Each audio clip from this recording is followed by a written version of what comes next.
नमस्कार, आजाद संवाद मीडिया में आपका स्वागत है। हम लोगों की आवाज रमेश पटेल। यूजीसी कानून का समर्थन करते हुए अपना दल कमेरावादी के नेता पल्लवी पटेल गिरफ्तार। देश भर में किसान, मजदूर, दलित, पिछड़े सड़क पर। समय के साथ खबर पाने के लिए चैनल को सब्सक्राइब करें। नमस्कार, खबर विस्तार से।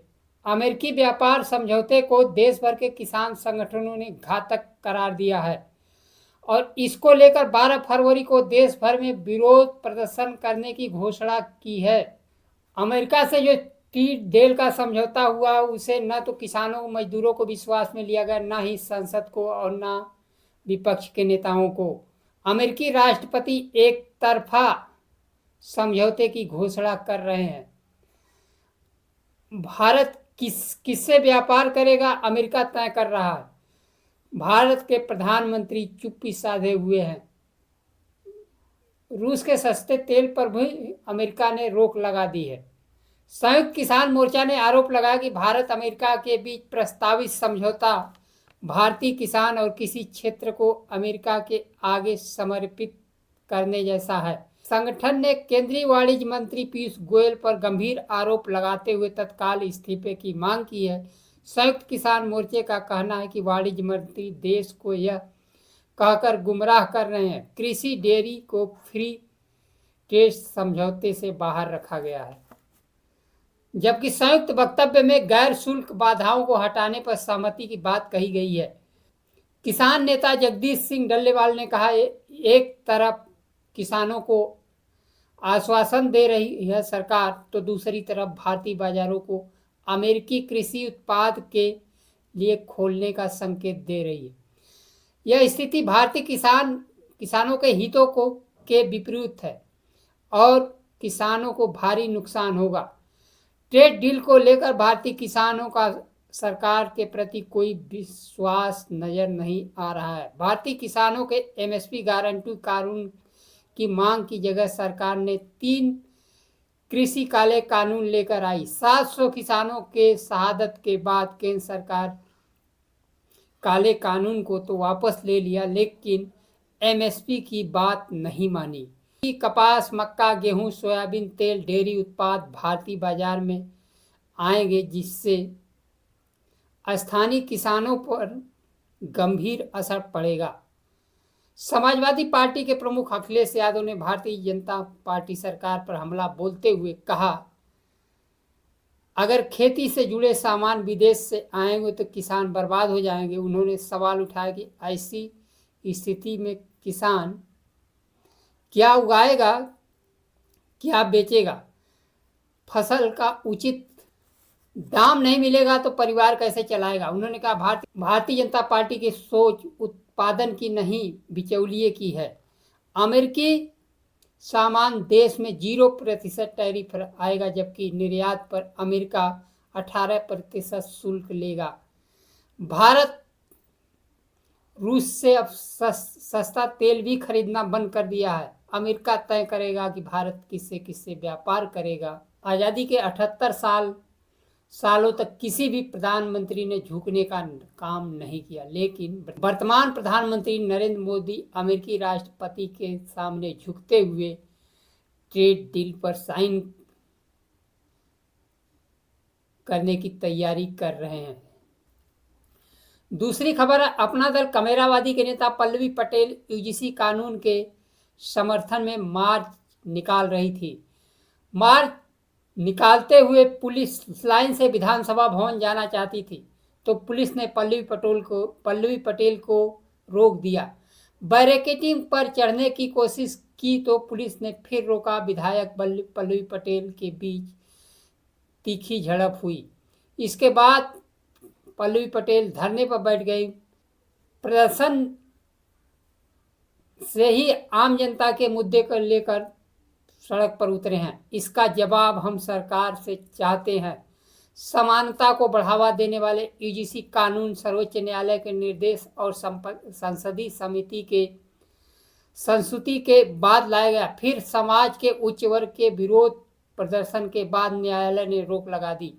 किसी भी कानून में खामियां होती हैं जिसमें सुधार की गुंजाइश हमेशा रहती है, तो इस पर बैन क्यों लगा? यूजीसी कानून लागू होना चाहिए। इस दौरान अफरा तफरी के माहौल के बीच पुलिस विधायक पल्लवी पटेल सहित कार्यकर्ताओं को इको गार्डन भेज दिया। इस दौरान पल्लवी पटेल सड़क पर लेट गई। उन्हें पुलिस के गाड़ी के पास ले जाने के लिए मशक्कत करनी पड़ी। किसी तरह गाड़ी तक पहुंची, लेकिन गेट पर अड़ गई। इसके बाद पुलिस उनका बाल पकड़कर अंदर ढकेल दिया। आजाद समाज पार्टी के प्रमुख और नगीना से सांसद चंद्रशेखर रावण ने 11 फरवरी को यूजीसी के नियमों को लेकर दिल्ली में जंतर मंतर पर विरोध प्रदर्शन की घोषणा की है। सांसद चंद्रशेखर आजाद ने कहा, यूजीसी के नियमों के समर्थन में बहुजन समाज के सुरक्षा का मुद्दा प्रमुखता से उठा रहे हैं। पल्लवी पटेल और चंद्रशेखर रावण जैसे बड़े नेताओं के द्वारा यूजीसी के नियमों को लागू करने का मुद्दा उठाना अब दलित पिछड़े के नेताओं जो चुप्पी साधे हुए बोलने पर मजबूर करेगा। हक अधिकार पाने के लिए न्यायालय और संसद के साथ सड़क पर भी आवाज उठानी होगी। समाज में आज भी जातिगत भेदभाव उच्च शिक्षण संस्थानों में बना हुआ है। रोहित वेमुला और पायल तड़वी के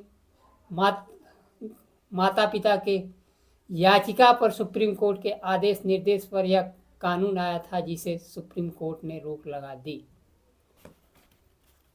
तीसरी खबर है, देश के 10 केंद्रीय ट्रेड यूनियनों ने संयुक्त मंच से राष्ट्रव्यापी हड़ताल की घोषणा की है। यूनियनों का दावा है कि इसमें 30 करोड़ से अधिक मजदूर हिस्सा लेंगे। हड़ताल केंद्र सरकार की नीतियों के विरोध में होगी।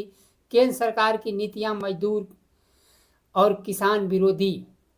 संयुक्त ट्रेड यूनियन के हड़ताल को संयुक्त किसान मोर्चा ने पूरा समर्थन दिया है। किसान संगठन ट्रेड यूनियनों के मांग के साथ अपनी मांगों को लेकर विरोध प्रदर्शन में शामिल हो गए। खास तौर से इस हड़ताल में मनरेगा को पूरी तरह बहाली पर जोर दिया जा रहा है। कृषि मजदूरों का कहना है कि मनरेगा से ग्रामीण क्षेत्र में रोजगार मिलता है और सरकार इसे कमजोर कर रही है। वहीं ट्रेड यूनियनों का आरोप है कि 4 नए लेबर कोड मजदूरी के अधिकार को छीनने का काम कर रहे हैं। इस कानून से यूनियन बनाने सामूहिक सौदेबाजी का अधिकार कमजोर हुआ है। हड़ताल प्रक्रिया को कठिन बना दिया गया है। संगठनों का कहना है कि इसमें शामिल मालिकों को फायदा होगा, मजदूरों को नुकसान होगा।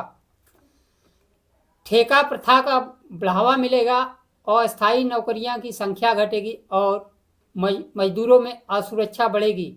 मजदूर संगठनों ने सरकार के 4 लेबर कोड वापस लेने की मांग की है। उनकी मांग है मनरेगा मजदूरों को मजबूत किया जाए, न्यूनतम मजदूरी बढ़ाई जाए, निजीकरण की नीति पर रोक लगे।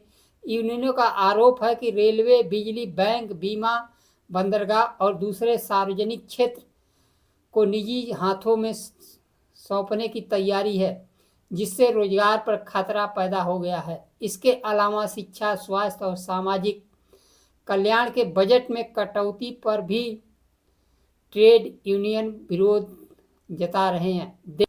देश में मजदूर, किसान, बेरोजगार,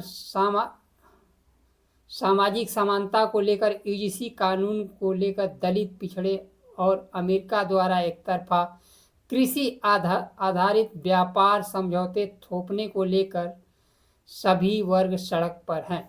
देश की आज़ादी के साथ ही अमेरिका भारत के कृषि बाजार पर कब्जा करना चाहता था। अब जाकर 78 वर्षों बाद भारतीय प्रधानमंत्री नरेंद्र मोदी को झुकाकर समझौता कर रहा है, जिससे देश में किसान, मजदूर, दलित, पिछड़े, आंदोलित सभी वर्ग एक साथ आंदोलित हैं। आज के लिए बस इतना ही। नमस्कार। जय संविधान।